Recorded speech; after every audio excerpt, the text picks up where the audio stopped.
ဟုတ်ကဲ့တကယ်ချင်းတို့မင်္ဂလာပါဗျအခုကျွန်တော်ရဲ့ဗီဒီယိုကတော့ကျွန်တော်မနေ့ကလာပြီးနေ့ကကျွန်တော်ညဉ့်ညင်းသားမှာရှိတဲ့ကျိုင်းတောင်ဖျားကိုအလဲသွားခဲ့တဲ့ဗီဒီယိုပဲဖြစ်ပါတယ်ဗျကျွန်တော်မနေ့ကတော့ကျိုင်းတောင်ကိုတစ်ခေါက်ရောက်ဖြစ်ပါတယ်အဲဒီတုန်းကတော့ကားနဲ့တက်တာဆိုတော့ကျွန်တော်လမ်းအသေးချာရိုက်မတင်ပြဘူးဗျအခုတစ်ခေါက်ကတော့ကျွန်တော်ဆိုင်ကယ်နဲ့တက်တာဆိုတော့လက်တစ်ဖက်ကဖုန်းကိုင်ရင်းနဲ့ဆိုင်ကယ်စီးရင်ရိုက်ခဲ့ပါတယ်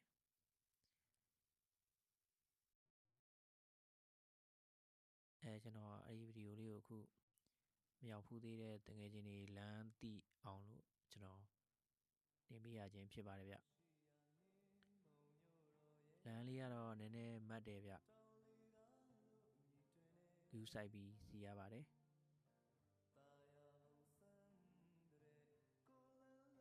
ကျွန်တော်တို့ဒီနေရာလေးကိုသွားမယ်ဆိုရင်တော့တကယ်ချင်းတို့သိတဲ့အတိုင်းပဲပေါ့နော်လေရင်ကွင်းရဲ့နောက်ဘက်ကနေပြီးတော့မှညဉ့်ညင်းသားရွာကိုသွားပါတယ်ညဉ့်ညင်းသားရွာတွေမှာကျွန်တော်တို့ဒီ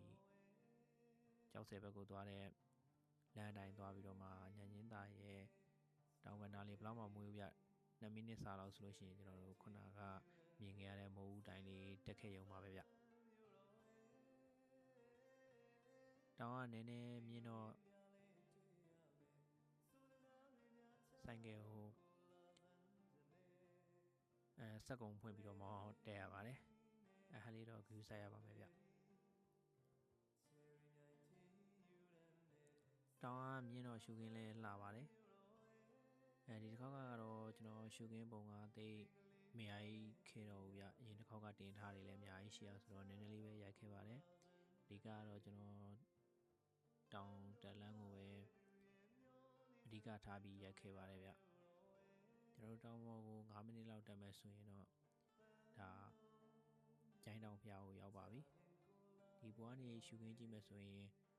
အရန်လှပါတယ်ဗျအဲဒီဘွားနေကြည့်မယ်ဆိုရင်တော့သူကဘေးကတောင်တွေရဲ့အမြင့်ကိုရောက်နေသလိုခံစားရတာပေါ့နော်အဲ့တော့ရှုခင်းကိုတော့ကြည့်လို့ရပါတယ်ဒါကတော့ကျွန်တော်တို့တောင်ပေါ်ရောက်လို့ရှိရင်ဖူရမယ်ရက်တော်မူဖျားနဲ့ဟိုဘက်မှာကလျောင်းတော်မူဖျားရှိပါတယ်ဒါကတော့ကျွန်တော်တို့ပြင်ဦးလွင်ဘက်ကိုမြင်ရတဲ့ရှုခင်းမှာပြီးတော့တောင်ဘက်ကိုကြည့်မယ်ဆိုရင်လည်းအခုတကယ်ချင်းတို့သိတဲ့ရွှေချောင်းဓမ္မရကျောင်းရှိတဲ့ဘက်ကလည်းရှုခင်းလှပါတယ်အဲဒီဘက်ကိုလည်းလှမ်းမြင်နေရပါတော့အဲဒီဘက်ကတော့တိမ်ပင်လည်းဖြစ်နေအောင်မြင်ရပါတယ်ဗျတိမ်ပင်လည်းဆိုတာတော့မြူကိုပြောတာပါ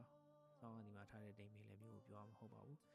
ဒါကတော့ကျွန်တော်မန္တလေးကိုလှမ်းရိုက်ထားတာပါဒီဘွားနေကြည့်မယ်ဆိုလို့ရှိရင်မန္တလေးကိုမြင်ရပါတယ်ဗျဖုန်းနဲ့ဆိုတော့တခြားမမြင်အောင်ပေါ့နော်အပြင်မှာတော့မြင်ရပါတယ်ဟုတ်ကဲ့ဒါပါပဲဗျ